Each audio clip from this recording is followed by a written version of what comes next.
morning, everybody. Welcome to Coffee Talk with Tiff. I'm going to try to do coffee talk at least once a week, probably on Mondays. But today's subject is going to be about drinking and driving. So we know it's not good to drink and drive, you guys. It's horrible. It's horrible. It's horrible. And in the state of Texas, there's more than 3,700 deaths every year related to alcohol. And in the United States, there's one death every 50 minutes related to alcohol. So we know that this is a serious subject.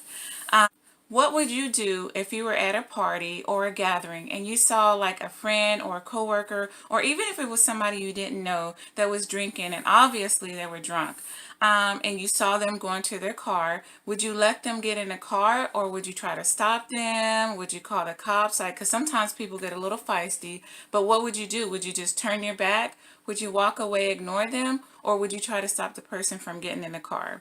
I want to tell you guys a little story. A couple of years ago, well, more than it's been some years. There was a coworker. I had a coworker. She was a friend as well. And I noticed that I noticed she had a problem with drinking and driving. Like, cause after work, she would go to her car and literally open her trunk, and she would have fresh lemons and limes and alcohol in the back of her trunk, and would take a shot.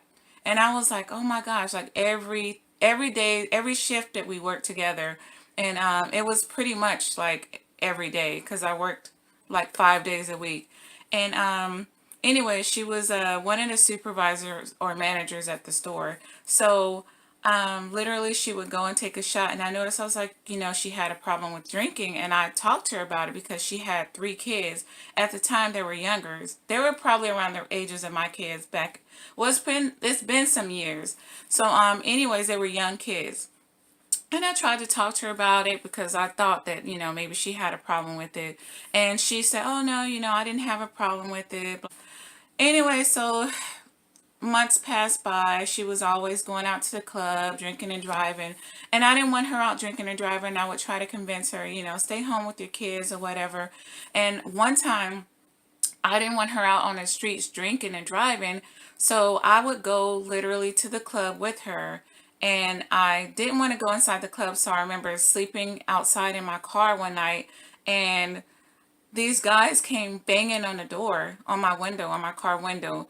And I knew then that it wasn't safe for me to be doing this. And I explained to her, look, you need to really chill out. You got kids to take care of, and it's not safe for me. I'm worried about you. It's not safe for me to be out here sleeping in the parking lot waiting for you because I'm afraid of you drinking and driving. So I remember one night I stopped working at the store and I had got another job. Um, and so one night I had got home from work. I was working late hours. Like, I worked literally like probably 7 days out of the week. Um, I had got this dream or like this vision. I don't know what it is. Probably like a dream. I had this bad feeling, and that something bad was going to happen to her, and I didn't know what. Um, so I tried to call her cell phone. She had just had her cell phone changed. So, and we keep in contact. I knew she was going to give me the number, but right away I woke up and I called her. I called her at the store, and I was like, well, can you leave her a message and tell her to please call me? It's important that I really need to talk to her. So anyway, she finally called me back, and I told her, I was like, if you go out this weekend, I said, please do me a favor. I can't drive you. Just if you can, stay home with your babies, stay home with your kids, but try to get somebody to drive for you. If you don't want to stay home and you really want to go out, try to get somebody to drive for you that's not going to drink, or just call me and let me know if you go anywhere. Um, so I told her that I had a feeling that something bad was going to happen. She probably need to just stay home this weekend. Well, I remember going to work, and I got off late this night, and I was in my bed and I was sleeping. I woke up, and all I remember hearing in bed, I was so, so tired. I remember hearing late breaking news. And I remember trying to focus in on the TV, and I saw helicopters flying around, and then I saw a SUV in the middle of the street. And I remember thinking to myself, "Oh my goodness, like, it was horrible. Like, I was thinking, is this my friend? Is this her car? Like that looks like her SUV. So right away I got my phone and I tried to call her. She didn't pick up. And so I was like, no, that can't be her, but that looks like her. And you can see a lady like hanging out the car. And I was like, that kind of looks like her, but I couldn't really tell. So I had like bad vibes all over. Like I just felt like, oh my gosh, like I'm praying that that's not her. So I kept calling her phone. Like 2 days later, no answer. Like she wasn't answering her cell phone. So then I called up to my old job, and a coworker that I knew answered the phone, and I asked, was that her? And they said yes, that was her. So she was drinking and driving. I don't know who she was hanging out with that night. Apparently she was with this group or whatever, and no one tried to stop her. And she got in a car, and she was driving down the wrong way, and she hit this guy head on and killed him. And oh my gosh, she didn't get a scratch on her, but she killed this guy instantly. And, you know, that was a life taken. But I have never talked to her since this day. She did write me a letter, and I still have the letter to this day. And she was apologizing and saying, you were the only one who tried to stop me, the only one who tried to warn me. And she's like, I remember, she said, I should have listened to you that night, and I didn't. And she said, I want to thank you for being there for me and trying to help me. And